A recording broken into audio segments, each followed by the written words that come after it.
நினைச்சு பாருங்க. அவன் கண்ட அழகு எல்லாம் கண்ணுல தானே இருக்கு.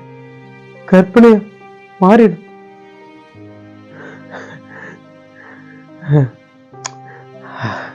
அதெல்லாம் ஒண்ணும் இல்லைண்ணே. கடவுளை எல்லாரும் திட்டுவாங்கண்ணே. நான் திட்ட மாட்டேண்ணே. நான் திட்ட மாட்டேன். ஏன் தெரியுமா?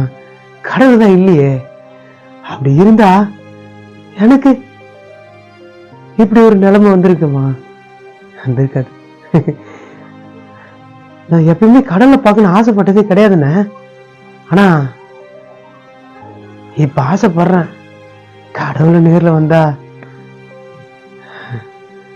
பார்க்க முடியாதுண்ணே. ஆனா எனக்கு முன்னாடி கடவுள் வந்து நின்னுட்டா